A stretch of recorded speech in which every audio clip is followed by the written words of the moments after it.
I could not sleep at all. I didn't sleep. I literally, I was such a nervous wreck because like I grew up, Jesse McCartney was like the Justin Bieber of like me 100%. Growing up all over Disney Channel and things. So I'm like, dude, this is such a huge experience for me. It's an artist that like I grew up watching. There's a lot of money on the table. Hollywood was going to be there to shoot like a behind the scenes interview thing with like the cast and crew and Jesse, mainly Jesse, obviously. And like kind of his comeback into music. Cause this was like his first album back, big budget, girl band. Like, dude, I could not sleep. It's Tom. It's Jake.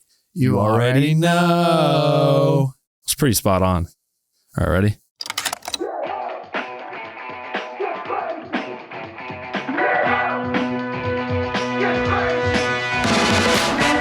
All right, we are back for another quick take. Yee. So what are we doing today? I think today we want to break down and talk about, well, not break down. I think just talk about our first real big set budget experience. Like, you know, like I feel like everyone has that moment where they cross that threshold of like doing run and gun stuff and landing their first big budget project, music video, for film, whatever it is. And for us, this was this Jesse McCartney Superbad video that I had the opportunity to direct and brought you on to DP. This was shortly after we met when we moved to LA. Maybe like 6 months of knowing each other. I think we briefly touched on it, you know, in a previous episode when we were talking about our journeys as filmmakers and moving to LA.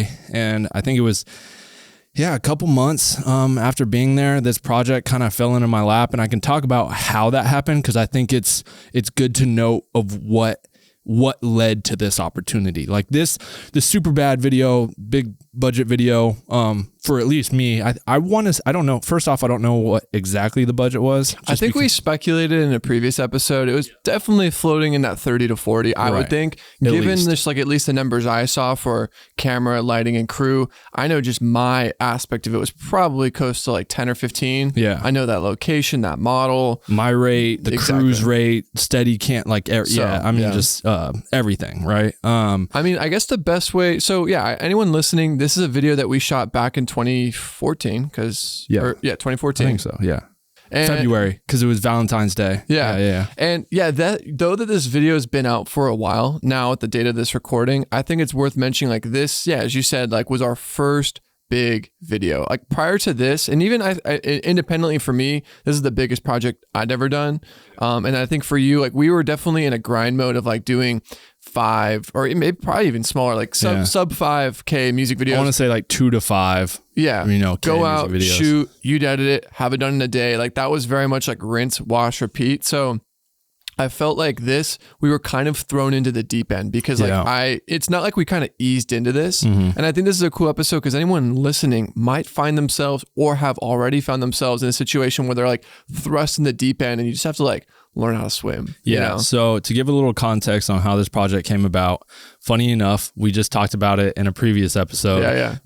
The guy who produced this music video is ultimately the one that on the next go around skipped town and none of the crew got paid. But how I met him, he actually brought me onto this project, and how that kind of came about is I was in super grind mode doing all the music videos for Kyle, Futuristic, building the YouTube channel, was growing a following on there. And this producer was following me and following the journey. And he asked me, like he had this project for this artist called Raheem Devon, who's an R&B artist, pretty popular. And he flew me out to, again, this is the DMV area where that guy's from. And I basically shot, directed, edited, like was my own gaffer. Like I did everything. I was a one-man band for this kind of small music video for this R&B artist, and he needed someone that could like on a small scale kill everything. And he had saw my work all over YouTube and all the videos cool. I was doing is like, yo, this guy can get all of it done for the budget that I have for this small kind of R&B like video. And so I crushed it.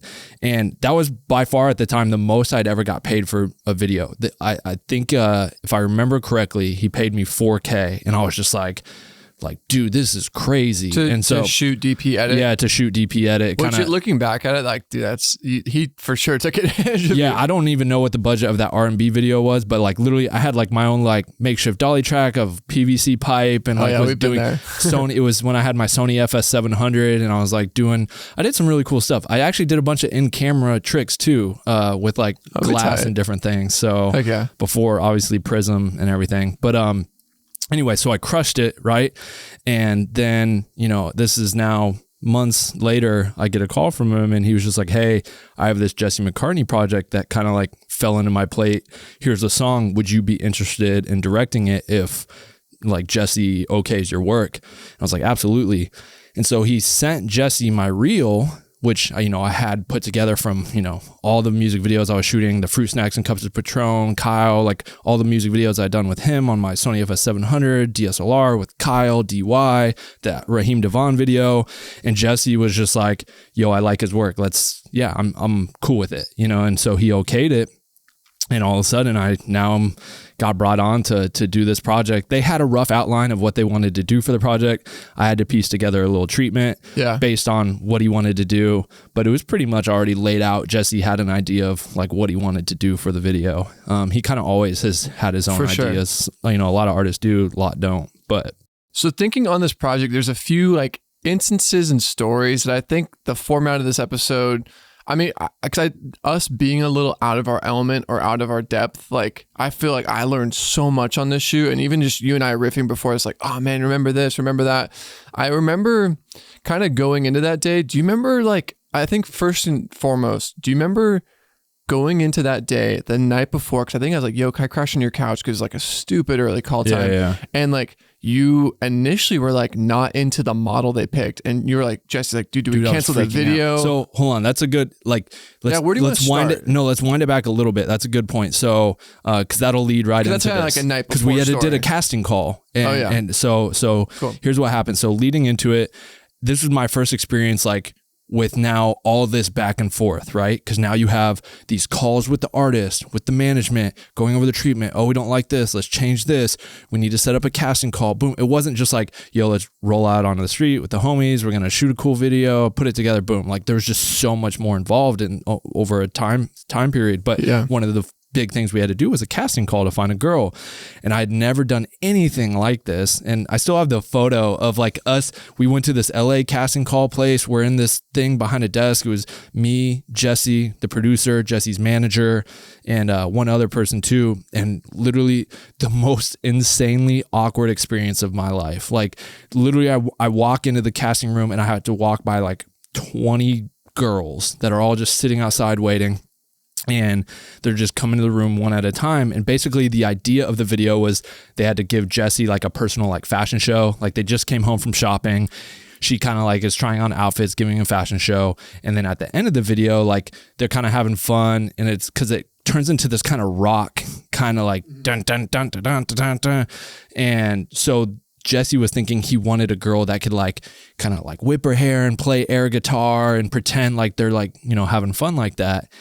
And so we had to have these girls like, okay, now play some music and then just like play air guitar and rock out. And like these girls, and lights are on them. We're sitting behind a desk they're just like have to start. Oh, bro, it was so awkward. Yeah, and then that's funny. Crazy funny story. So they had to do two things. They had to do the fashion show, like give us some turns, some looks, some walks. Yeah. That was the first part. And the second part was like air guitar. Cool. Thanks for your name. Photo. Boom. They leave. And we had to do that for like 20, 25 girls over 2 days.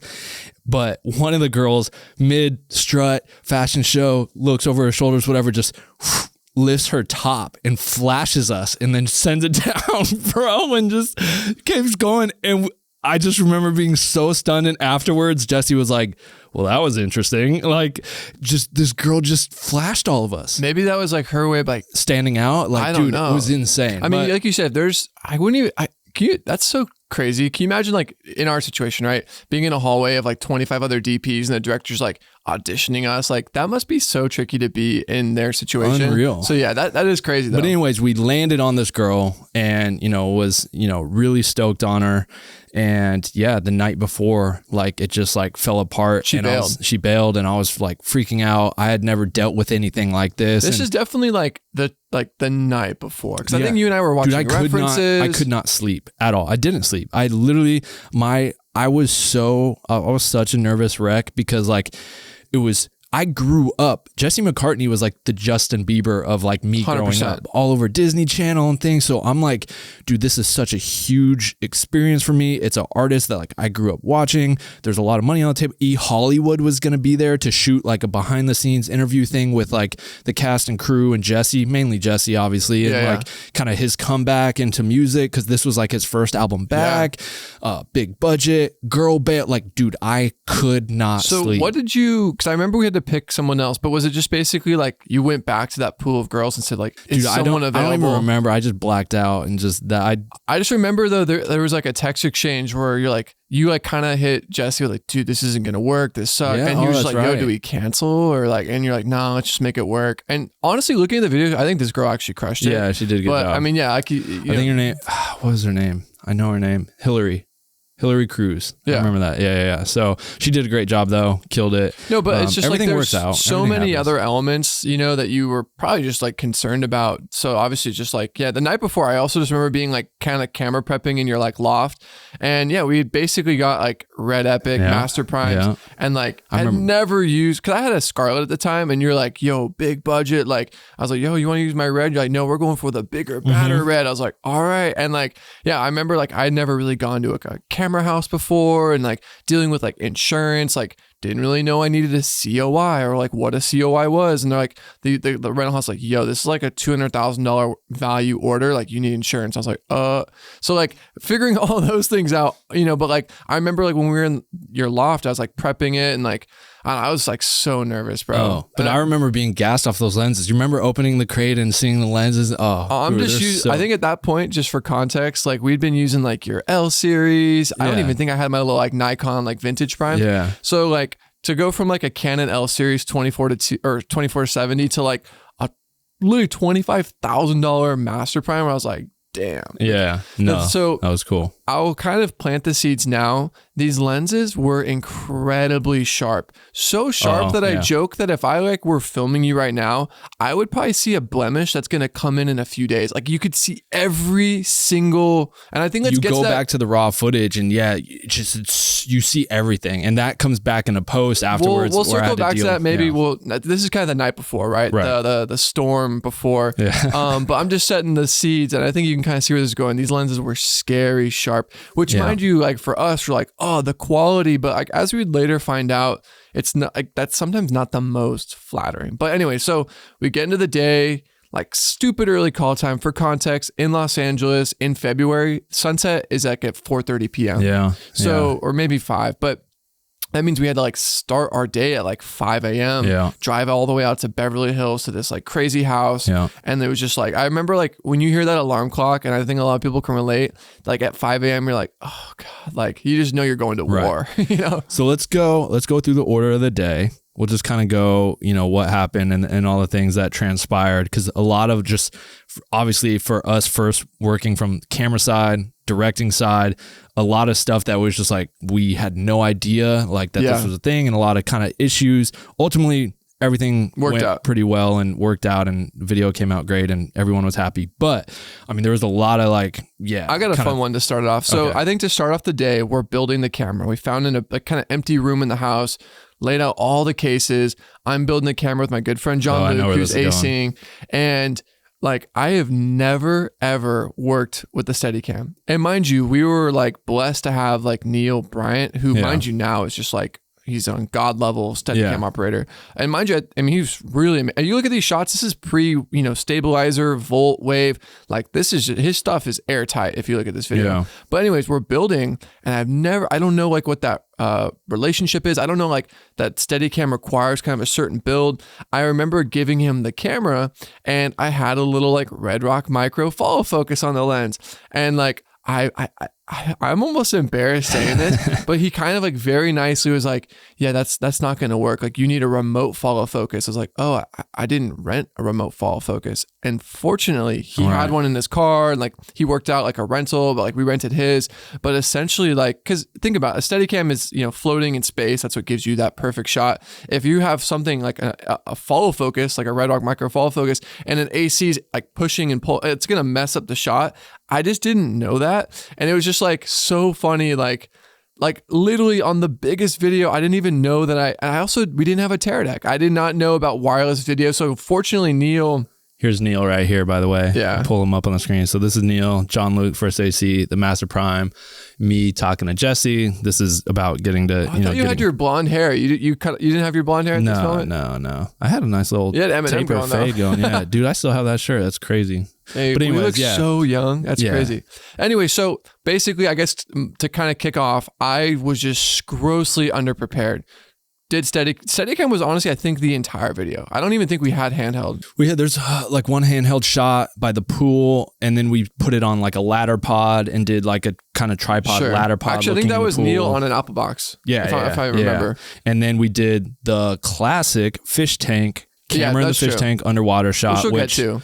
But yeah, basically going into the day, grossly unprepared. And I think our first setup, usually on music videos, you kind of go like start light to get into a groove. Our first setup is like, you know, shooting out of the back of a car. And like, funny enough, like Neil, bless his heart, like that's like actually kind of like a sketchy shot to do. I was like, oh man, can you just like sit on the tailgate of this truck as we go up this Beverly Hills mountain?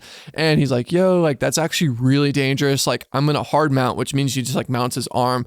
I mean, yeah, he was a stud. Like he really made it easy. This is the shot right here. Amazing. So if you're watching, I think we're on like a wider lens too. I love the way this ended up looking. Yeah. So if you're watching the video. Yeah. On YouTube for reference, we're kind of queuing up the shot, but I'll narrate it. I mean, yeah, basically, yeah, that still looks good. That's what's so cool about these lenses is they hold up. Like this looks still amazing. And I didn't like overcolor it. I feel like too. Like I feel like it wasn't I like did a good super job like of just ludded up, you know? No. Felt very natural. Yeah. But this is all Steadicam here. That house is insane. This is like an intro with a VO to kind of set the scene for the video.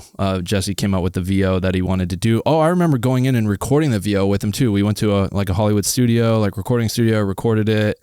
We just kind of wanted to make it feel like a little, Jesse wanted a little butt squeeze in there. But yeah, I mean, Steadicam work on fire. Nice little. Love the bounce card in that. Hey, that's actually a digitally added flare. And that's what I was talking about with Tropicolor. Remember when I was saying we were talking about the start of Tropicolor and it was like, oh, I've bought and used like digital flares. And it was like, I could make something better and for cheaper. And that was like kind of our conversations because I used them in this video. They're all throughout, like very subtle, nothing crazy. But, and then obviously the digital skin softening, which we now sell via Tropic, but that was so expensive back then too. And which I know you said will plant the seeds for later. I don't know if we want to dive into that because we're kind of like in the actual shooting day, but I'm sure because post has its own. Yeah, that's true. But yeah, so that was kind of my story in regards to like just not being prepared for Steady. But like from a directing standpoint, I'm sure you had to like work with Hillary, work with Jesse. I'm sure there was, as I'm like dealing with this camera fire that I'm putting out, I'm sure you had some stuff you were figuring out too. The biggest thing I really remember is just being worried about not making our day because we're just so used to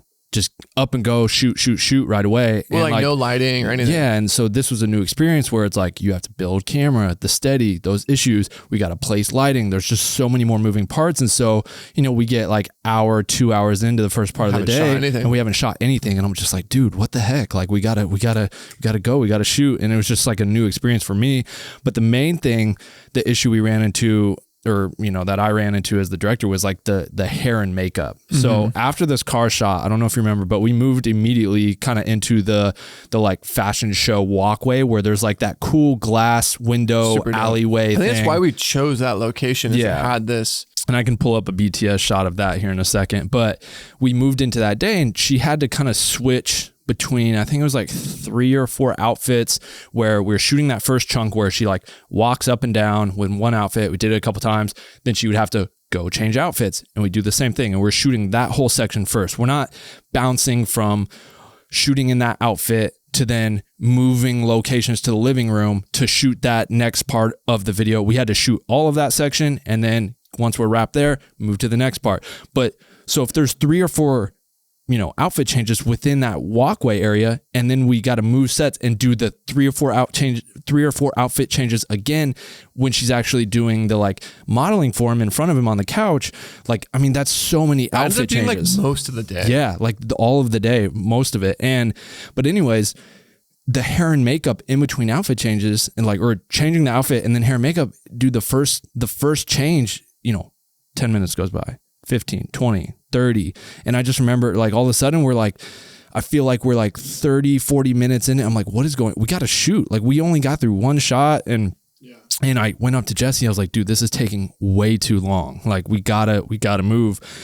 Because I had gone to them already in the hair and makeup. I was like, hey guys, we just need to change outfits and go. Like we need to shoot. That's kind of crazy to me. Like, and they just kind of, they just kind of pushed me off. I was like, oh, okay. Like, and they weren't listening to me, which was kind of frustrating. I feel like a lot of people struggle with hair and makeup because we weren't even doing close-ups, right? So it's like, stop worrying about all the little details right now. Like we just need to change outfits and go. And they weren't listening. I go back, another 10 minutes passes, another 15. I'm like, dude, what the heck? So I went to Jesse and I was like, hey, I've already tried to talk to him a couple times. We need to go. Can you go say something? Like they're obviously going to listen to you as the artist, And so he went and said something and that kind of sped things up and, we ended up getting through that. But that was my first real experience with like dealing with hair and makeup and trying to like, we're running behind. Like, just don't worry about let's move. And so that was a challenge. I think I mentioned it before, but this is, February in Los Angeles. So at 4:35, like it is nighttime. Like, so, and like, if we're, as you said, like the day is just slipping away and we have so many shots like that are day dependent. Like we have pool exterior stuff the morning after, like, dude, it was a lot, man. So, here's some of the raw ungraded footage. So this is coming, just doing talk about that light. Did you, who brought that? This is all, I ended up going to Wood Nickel and getting all this stuff. That's crazy. There's so many facets to this video. Yeah. So this was going, up and down the alley. Basically, it was a Joker inside of a gem ball, which just think of like a China lantern with an HMI in it. There's reviewing the shot, just couple moments. But so then after that, we moved to this living room setup, which the windows were extremely dirty and we just spent most of our time cleaning the windows. So I think my next little story will, if you could cue up the shot or maybe a frame from when Jesse's sitting in the chair, kind of looking at the fashion show. At this moment in time, I sound like a total rookie saying this, but like, honestly, like a lot of what I had done from a lighting standpoint, mind you, I'm like maybe 6 months into Chapman. I haven't really learned that much. And like a lot of my experience was doing kind of running gun music videos. I didn't know much about like diffusion and like, when you're lighting, pop star, you want to light them with flattering light. Boom. And I don't know, in the YouTube video, you can see it. But if you're listening, you could definitely like look this up and follow along. Like when you see Jesse sitting in the chair performing during the fashion show, his light is incredibly harsh. I actually think we had like a mirror or something because I was trying to like skip the light on his face. I think we had some mirror boards. Like little like 1x1s. But yeah, it was, I look back on it and like, right here. That is so trash. Like me looking back on it, I would have for sure brought in like an 8x or a 12x half grid. It looks good, but it is spicy. It is. I think it's a combo of hard lighting on a subject that you want to be more flattering. And then a combination of the lenses being incredibly sharp. So like any pore or detail is just sort of like not being softened. Right. And like I said, like we're kind of learning like firsthand, right? So like I can look back at this and kind of reminisce, but in the moment I didn't know any better. It's not like I opted to do this because I wanted to. It's just because I literally didn't know about diffusion, and I didn't really have like that now as a cinematographer, you'd have like your gaffer and key grip, and you could be like, this is the look I want, and then lean on them. Right. I did not really know how to delegate. It was just sort of like, I think a couple of Genie guys, but they were just kind of like, what do you want? And I was like, oh, I need light here. It's like the language to kind of get the look I wanted wasn't quite there. So this was the next setup. So after this, you can see right here, kind of this fashion show where it's the wide shot, walking through, close up, changing outfits. Then she's modeling for him in the living room. And so then we moved to this living room setup where it's him sipping a glass of whiskey, singing the song as she tries on all the outfits that, they had just come back, bought shopping, and he's just admiring her. Obviously the song's Super Bad, so it's talking about, you're super bad. Here you can see my digital flares coming in over here. Yeah, what did you do, like a flash frame? Yeah, I did a little flash frame flare. Just I used to do that, like flash frame into the next thing with like just keying the levels. I would key it and then key out into the next frame. Nice. But yeah, just digital flare there, some more tracking. Dude, that Steadicam was insane. It looked so Neil good. killed it. Yeah, like look at these shots. See, there's the flash frame again. No, but the runway down that little narrow part of the house looks so good. Yeah, I mean, it still looks great. And this is, how many years ago? Crazy. I mean, 6 or 7 years. Another flash frame. So yeah, that was the next setup. Then we shot all of this stuff. We shot his performance stuff. Then we shot her modeling all the outfits, and just again had to change, shoot a bunch of stuff, change, shoot a bunch of stuff, change. And so that whole section from the car drive scene pulling up to her walking down the runway to this living room, I want to say ate up like 75% of our day. So let me mention this too. I did not know about like breaking for lunch after 6 hours. Yeah. So like I'm also dealing with like the crew kind of revolting against me. Like people coming up to me very nicely. They weren't be like, yo, F you, man. But like kind of 6 hours, 6 hours after call. And for those watching or listening that maybe haven't quite got to a set of this tier where there's certain like regulations and stuff. I mean, this isn't even just union practice. This is just like normal. Like right. If you have a 12-hour shooting day, technically in 6 hours so say your call time was 12 p.m. At 6 p.m., you need to be like offering your crew lunch and a 30-minute break. I didn't know that. We also didn't like have crafty or like waters or anything, or if we did, it was very minimal. No, we did. I remember the grip coming in. I was like, dude, there's no waters. Like, can we get that figured out? And maybe we had somebody that ran out. I think then they figured it out, because I remember in the kitchen there being stuff. Gotcha. But anyway, so long story short, I'm kind of dealing with like crew morale being really low, because I didn't know that's a big part of being a cinematographer. As I mentioned in one of the episodes, like that's kind of one of the things that kind of pushed me away from wanting to do it, because as you like scale more, you're not just focusing on like the lighting and the framing, but you're also like dealing with your team and like managing your team, not only with the director, but like I remember Grip and Gaff were kind of like, yo, this is kind of like whack, like where's lunch?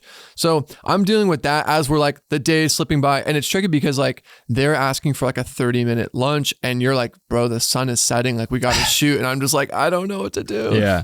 So moving outside, after that, we moved outside to do 2 scenes. The pool scene of where it's a performance looking down into the water, skipping some light in. We'll talk about the lighting setup real quick for that. Turned out dope. Yeah, it turned out sick. And then the classic fish tank. Dude, do you remember that story? So I was like, I really wanted to do an underwater shot, but we didn't have, I don't know if we necessarily had budget for it, but I just didn't even know where to begin to like try and source and find an underwater rig, shooter. That is. Yeah. You need to get like a Gates underwater housing, an underwater op, scuba. So all of that considered, just timing, the money, the lack of resources to find that. I was like, I need a solution to get this water shot.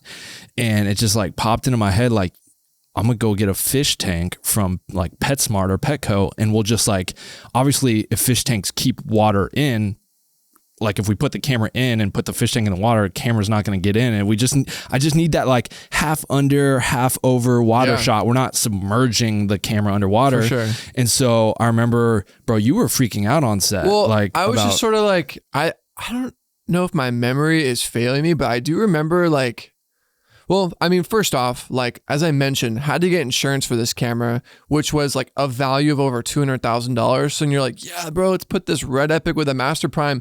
There it is. If you're watching the YouTube video, it's just like, yeah.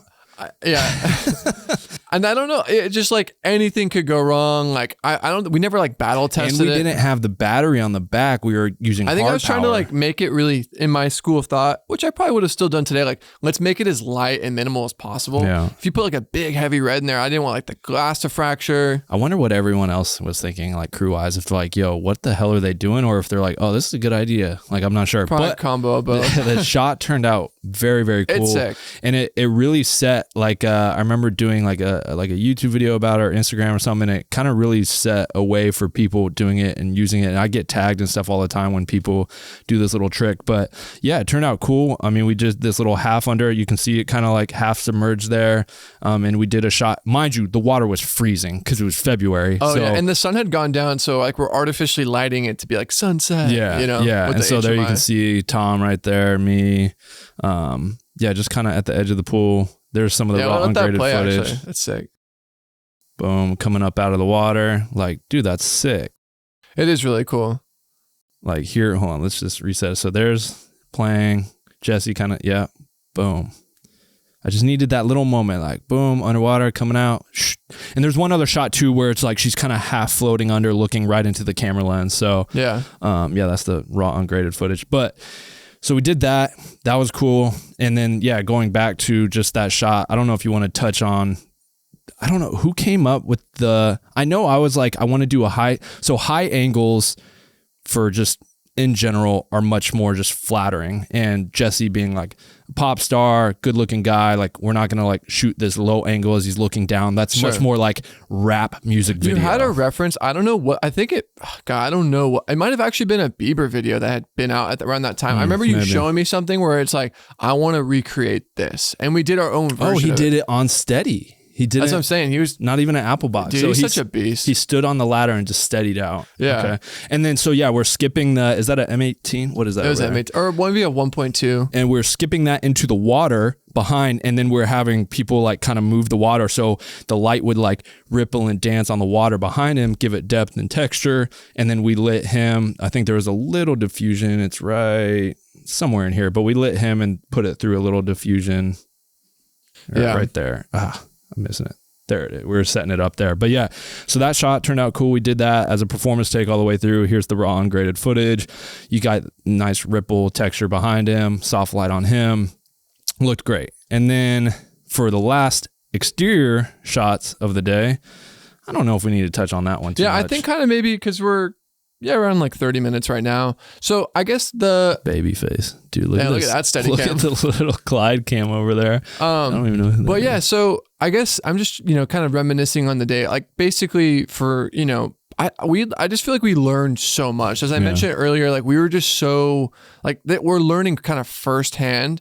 And I will say like, in doing this, we came out the other side like way more like, I mean, I learned a lot about just managing crew. I learned a lot about lighting. I'm sure you learned about like working with like, a big talent and, models and hair and make. Like, dude, we were just kind of thrown into a situation where we just had to like kind of like figure it out. You know what I mean? And then, we did this little exterior scene out here. That's like the next morning kind of vibe. That actually is probably like the best looking shot of the entire video. I love how this shot looks and like comes in. Now looking at it though, the diffusion was ungraded. Yeah, it looks good. That's beautiful. I would have I'm kind of looking at it from like a brain that's obviously having shot a lot more stuff. I was using like I think a silk cloth. So I guess I did use diffusion. I just didn't think to use it for the other scene. Yeah. But like, it's like so thick, bro. It looks like he's in shade. I would have definitely done like highlight or grid. But yeah, this is like the morning after shot. Yeah, I don't mind it. It looks great. Like the graded footage, I warmed up a little bit too, and it looks really good. So then after that was like one of the last shots of the day. We did a little handheld shot outside. Then we moved inside for the final like nighttime scene, which is like, do you remember the lights you used? Or it's funny. We went to this place in Hollywood. I remember because we had to rent them, and they were like these like bar lights. Yeah. Because I mean, I remember the song or album, I think it was called something Technicolor. Yeah. Yeah. So I remember like a motif. You're like, hey, I want like when like the da-na-na-na-na like guitar part, like you wanted like Technicolor colors. Which I love that idea. And this is like pre like RGB lighting, which is so funny because like obviously concert lighting at that time had been around. So like we had just rented like these concert like bar lights that, if you've ever been to like a concert or a theater, or not like a concert. Yeah, like they have these like giant like sort of RGB lights that aren't meant for like film. They're just sort of like they look cool. So it wasn't like you could like set like a color. It was just sort of like you hit a button and they like flickered between different colors and stuff. So yeah, I don't know. It was just like we were definitely dealing with like lighting technology that hadn't quite caught up to like what we're used to today. Yeah. And so this was the kind of final shot of the night. And think about this one. And dude, John Luke killed it. But like, mind you, he's a director. Like he was just like a really good friend of mine who I brought on to pull focus on certain videos, and pulling focus on a master prime, just for anyone listening, it's incredibly difficult given that the lens is so sharp. When you're even just a little bit out of focus, it tells on you. You're like, oh wow, because you're so used to seeing this hyper clarity image. And the hardest thing to do on Steadicam for a focus puller ins and outs, because you're always ins and outs wide open too. Yeah. And we're shooting at a 1.3 aperture on like a 35 or 50 mil. And I just remember like it was really hard for him to nail this. Yeah. And like I remember we had to do quite a few takes. We're approaching the end of our day and like it was really stressful. I just remember like, and it wasn't even like he just never had done that. You know what I mean? So and here's the final kind of moment when I called that's a wrap. There's Jesse, me, his manager. Oh, there's you to the right. Oh man, he was stoked. So going on that, like look how stoked he is right here. I'm stoked too, but bam, let's go. I remember, so after this, do you remember taking shots? Were you in there for that moment or no? I was so in like brain fog trying to just like decompress. So they ended up, it was like the producer, me, Jesse, the manager, just it was small. It wasn't like the whole crew, whatever. He kind of like pulled us off into the kitchen. He's just like, I want to, thank you, Jake, Adimu, like, amazing job. And we did like one shot, but then he was like, yo, come here. And he pulled me aside and the producer or no, Jesse. And we went off into a room, like just kind of a hallway room off to the side. And he was just like, yo, like amazing job. Thank you so much today. And he goes, how old are you? And I was just like, 23. And he goes, bro, you're going to be a star. He's like, you're going to be a star. This is one of the best set experiences I've been wow. This is one of the best set experiences I've been a part of. And I've been doing this a long time. What's crazy is like he's done, what's that song, Beautiful Girl? Yeah. He had a huge song. Yeah. And like, if you look back at that video, this is like in that like late 90s, early 2000s where like video budgets for like massive. Dude, 500K, not to say his was, but like in that era of these massive mega videos for MTV. Yeah. Watch, if you just delete Superbad and type in Jesse McCartney, I bet the first reference is Beautiful Soul. Yeah, Beautiful Soul. That's the one that most people know. Like, I mean, this is like an ultra, Mega. Anyway, so long story short, like, for him to say that is really cool because I mean, he's probably been on those like $500,000 videos. So to do, I mean, like a smaller. No, I just remember that moment so vividly because it was just like, I mean, it was like to hear that and have it come from him and say that, like that gave me so much confidence. Like, all right, I can really do this. And it was just, I mean, it was cool. And for him to be so nice and do that and say that too, like he was great. He was so thankful to everyone. No, he like, literally like went up and like, I remember, cause I've worked with artists who don't even look at you or like don't even talk to you. And like, he like, hey, my name's Jesse, like introduced himself to all the crew. And like, it just, those little things go a long way. Like, I think he's just a really good dude. Yeah. So, but I guess kind of to close this out, post-production being the last step of this thing. Yeah. As I mentioned before, these lenses kind of got us into a little trouble because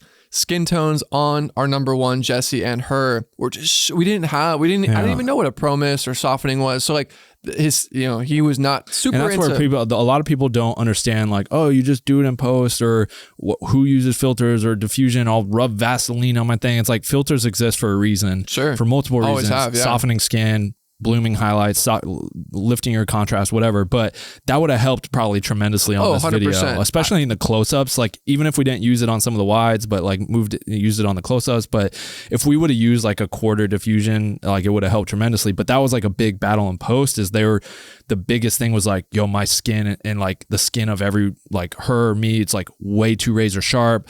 Can see all like little details and blemishes. Like we need to soften it. What do you end up using, like Cosmo? I think it was just Magic Bullet Cosmo plug-in, and had to like really try and soften up the skin tones. And I'd never done anything like that. So no, it's tricky because I think you have to like tell the app like what the target skin tone color is.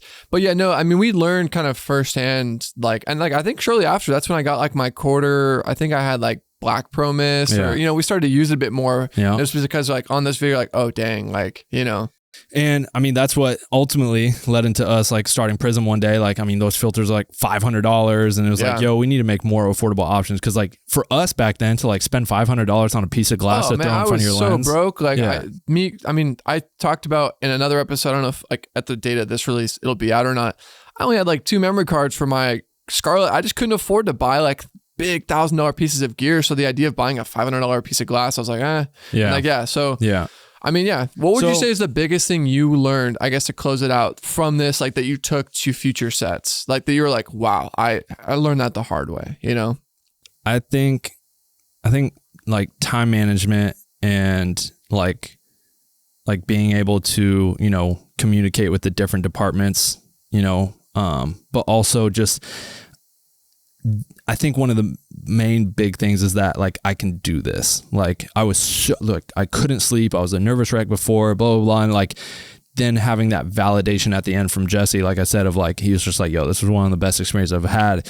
It kind of gave me that confidence moving forward. Like, yo, whatever's thrown my way, like, it's nothing. Isn't that crazy? Because on the day we're putting out fires, I'm learning how to use a Steadicam. You're dealing with all this hair and makeup stuff, and you're thinking, dang, this thing's a train wreck. But that's like, I think what's important for people listening and watching is like trying to sheathe the artist from the chaos. Like, don't invite them into the chaos. The set could be burning down, but as long as the artist is looking the other way and they think it's looking, looking amazing. Oh, this is so good. Try to put those fires out behind the scenes, because I think for him, other than maybe kind of having to be brought into the hair and makeup situation, which I'm sure he didn't really care about, he probably thought everything was going smooth. And behind the scenes, underneath, like me and you were like, oh my God, we're dealing with all this. And like, he probably didn't even know that was all going on. So that's like an important thing, to not like rope your artist in and cloud their vision. Because as soon as you start telling the artist, Jesse, whoever you're working with, like, oh, hey man, we're really behind, this fall focus broke, or hey, we actually, it's like, now they're like, wait, what? Like, you don't want to like ruin confidence for them. 100%. But yeah, this video, everything went well. Everything was great. And then that is ultimately what led us into the next big project, which was the Tracy Braxton one, which, we've talked about before. But I mean, great experience, fun day, cool video, cool experiences to look back on, really leveled up our just knowledge, experience, and helped us a lot moving forward. And that was our first big set experience budget. And I have a funny little button to this. Okay. Do you remember what we did that weekend with all this gear we rented? We went down to Skid Row and shot a video for Kyle's brother. I remember we left all that gear in the U-Haul, and don't worry, nothing got stolen. But I remember like, we were like, right, dude, we have all this gear. Like, we should shoot a video. And we also did a video for that guy that had those Red Octobers. We like, dude, it was a mega weekend. That's right. Yeah, we shot the black and white, the Kyle and Ugly video the next day. Then we shot the Phil Crown video, the black and white one. It was in your Air Tonight. In the Air Tonight. Dude, which is crazy. That was at the old Fat Eye studio before the, wow. I mean, this episode could go on for so long, but no, it's like, we've always kind of like just full send. I remember because that whole day, I'm like stressed because we have all these other little because I think you and I were like, dude, we rented this like mega camera package. Let's go ham. And like, I think we used some of the Phil Crown budget to like leverage. It was kind of crazy, but that was nuts. Anyways. Cool. Wow. That was a fun one.